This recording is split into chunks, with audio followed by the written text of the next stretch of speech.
नमस्कार दोस्तों, आप सभी का हमारे चैनल स्टडी इन बिहार में स्वागत है। क्या दुनिया एक और बड़े युद्ध की तरफ बढ़ रही है? आज हम बात करेंगे अमेरिका और ईरान के बीच हो रही उस बातचीत की। एक ऐसी बातचीत जो शायद दुनिया का भविष्य तय कर सकती है। तो इस वक्त पूरी दुनिया की निगाहें हैं पाकिस्तान पर। यहीं पर दोनों देशों के प्रतिनिधि मंडल एक आखिरी कोशिश कर रहे हैं डिप्लोमेसी के जरिए हल निकालने की। पर सवाल ये है कि असल में दांव पर है क्या? देखिए, ये कोई आम मीटिंग नहीं है। इसे कहा जा रहा है आखिरी मौका। मतलब किसी भी बड़े टकराव से पहले बातचीत का ये शायद लास्ट चांस है। महीनों से जो टेंशन बढ़ रही थी, उसके बाद अब दोनों ही देश एक ऐसे मोड़ पर खड़े हैं जहां से एक रास्ता शांति की तरफ जाता है और दूसरा तबाही की तरफ। और इस बातचीत में एक बहुत बड़ी मुश्किल है।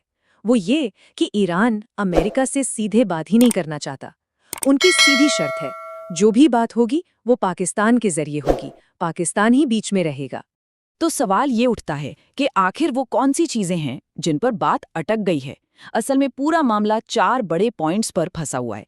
4 ऐसे मुद्दे जो दोनों को आमने सामने खड़ा करते हैं। यहाँ पर दोनों की मांगे बिल्कुल आमने सामने हैं। अमेरिका कहता है ईरान अपना पूरा का पूरा यूरेनियम हमें सौंप दे। उनके लिए ये एक बहुत बड़ा खतरा है। दूसरी तरफ ईरान का कहना है सवाल ही नहीं उठता, ये यूरेनियम हमारा है और हम इसे नहीं देंगे। फिर मसला आता है होर्मुज़ स्ट्रेट का, जो दुनिया के लिए एक बहुत ज़रूरी समुद्री रास्ता है। दोनों ही इस पर अपना कंट्रोल चाहते हैं। अब देखिए, ये दुश्मनी कोई नई नहीं है। ये तो दशकों से चली आ रही है।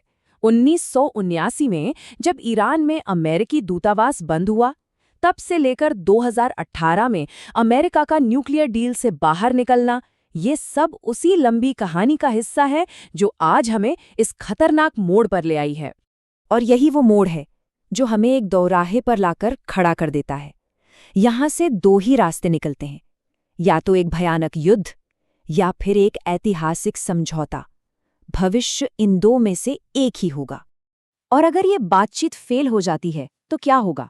उसके लिए बस ये एक लाइन ही काफी है, अब तो तबाही मचेगी। ये सिर्फ एक कहावत नहीं है, ये एक सीधी सीधी चेतावनी है कि दांव पर लगा क्या है। बातचीत फेल होने का मतलब है full scale war. America Iran के न्यूक्लियर ठिकानों पर हवाई हमले करेगा। जवाब में ईरान मिसाइलों से और अपनी छोटी छोटी अटैक बोट से हमला करेगा।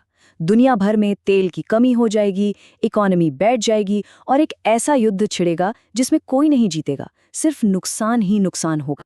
लेकिन अगर एक डील हो जाती है तो, अगर समझौता हो गया तो कहानी पूरी तरह पलट सकती है। तो एक डील का मतलब क्या होगा? इसका मतलब होगा कि ईरान अपने न्यूक्लियर प्रोग्राम के कुछ हिस्सों पर रोक लगा देगा। बदले में अमेरिका आर्थिक पाबंदियां हटाएगा, हॉर्मुज़ स्ट्रेट में फौजी तनाव कम होगा, दुनिया भर में तेल के दाम स्थिर हो जाएंगे और शायद दशकों की दुश्मनी के बाद रिश्ते सामान्य होने की तरफ ये पहला कदम होगा। तो अब ये समझना जरूरी है कि ये सिर्फ अमेरिका और ईरान का मामला नहीं है। इसका जो भी नतीजा निकलेगा, उसका असर पूरी दुनिया पर पड़ेगा। और असर तो अभी से दिख रहा है। खाड़ी में बिजनेस लगभग ठप है और हर गुजरते दिन के साथ अरबों डॉलर का नुकसान हो रहा है, हर एक दिन। लेकिन इतने तनाव के बीच एक दिलचस्प बात भी है। एक्सपर्ट्स का मानना है कि डील होने के चांस 70% है और इसके फेल होने के सिर्फ 30%। क्यों? क्योंकि दोनों ही पक्ष जानते हैं कि एक जंग का नतीजा इतना भयानक होगा कि उससे बचना ही सबसे समझदारी है। तो आखिर में सवाल यही है, दशकों की इस दुश्मनी के बाद क्या ये एक नई शुरुआत हो सकती है? क्योंकि ये बातचीत सिर्फ एक जंग को टालने के लिए नहीं है, ये मिडिल ईस्ट का पूरा पॉलिटिकल नक्शा बदलने की ताकत रखती है आने वाले कई सालों के लिए।